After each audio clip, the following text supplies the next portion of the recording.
Wednesday morning here on KSJE, and it's time once again to check in with Communications Professor Dr. Mike Hattabaugh, who is joining us from the Encouragement Lab once again this week. Dr. Hattabaugh, good morning. Good morning, Scott. Thank you for being with us. And this week we are talking about communication under stress. And that could be a problem, can it? It does. I do a lot of coaching of both business executives and couples and other people. Right. And that's one of the things that they're always dealing with. Usually by the time they get to me, there is some issue going on in their life that has really caused a lot of stress. Right. And I would think, at least when people are under a lot of stress, they tend to shut down a little bit. And so maybe communication doesn't really happen as much or as well, right, in these conditions. Yeah. One of the things I like to talk about when that happens is people come in and all of a sudden when you're under stress, it's like the color of your mind goes away. So think of life in color, right? Yeah. But under stress, everything turns to black and white. And that's how our communication becomes. It either becomes very negative, it's all off, or it's all perfect, fine, leave me alone, I'm doing great, I don't need any help. Right, okay. Interesting. And the truth is that communication under stress needs to be colored out, so think of it like a coloring book that we need to go, okay, let's stop for a minute, break out all the 64, crayon pack colors that we have and go, is it really black and white, or is this have different shades of color that we can look at? Right. And so when we do that, though, again, if we're under stress, how do we? It's almost like you don't have time to do that. Almost in some situations, I would think, but you have to make time. Have you ever gotten in your car and realized that you didn't know where you were going, but you went anyway without looking up the address? Story of my life, Dr. Hattabaugh.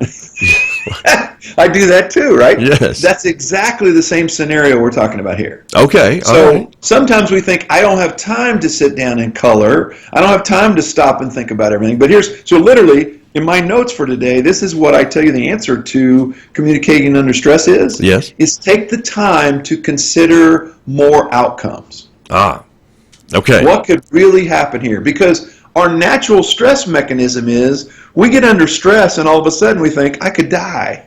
Right. My assignment's late. I could die. Right. I didn't get that project done at work. I could die. My spouse is mad at me. I could die. Right. None of those are probably going to happen. Good point. So what will happen? What's one of the things we do in coaching people when they say, oh, I'm so worried about X, is that like, okay, what's the worst thing that could happen? If you don't do this, if this fails completely, this project you're doing fails completely, what will happen? Well, I'm out $5,000. Okay. Are you going to die? Well, no. Right. So you feel like you're going to die, though, don't you, if you lose $5,000? Well, yeah. And I'm like, well, if you lose $5,000, what are you going to have to not do next year if you lose $5,000? Well, that nice Mediterranean cruise I was planning, we're not going to be able to go on. I'm like, so if this doesn't work, you won't be able to go on your Mediterranean cruise. That's a whole lot different than if this doesn't work, I'm going to die. Right. That's a good perspective, isn't it? Yes. And how do we treat people when we're going to die? Well, probably not very nice. Watch any movie, and right. The most freaked out people are the people that believe they're going to die. Right. And they treat everybody horribly, and nobody can get through to them, and they won't listen because they're all fixated on whatever stressful thing they're going to do. So that's why that's a methodology that you have to put into place, is go, when you're at your most stressed out, who or why or how do you stop and say, wait a minute, let's really sit down and consider all the outcomes. Got it. And that is something that we really do need to stop and consciously decide to do, right? Because the easy way out is just to go into that place where we're just black or white. Right, and we consider, if that happened to them over there, then it's going to happen to us. And that's just not true. Right.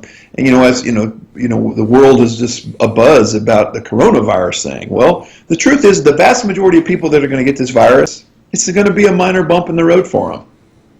True. That is the facts, as you told us last week, right? That's true. Right. That's not hype. That's facts. But if you're under stress, you begin to believe. And by the way, that's how stampedes happen. That's why you can't buy any Purell right now. That's right. Or toilet paper. That's true. Or toilet paper. Yeah. Because everyone went, which is funny. I'm going to die. I need all the toilet paper I can handle. That makes no sense, but whatever. Right.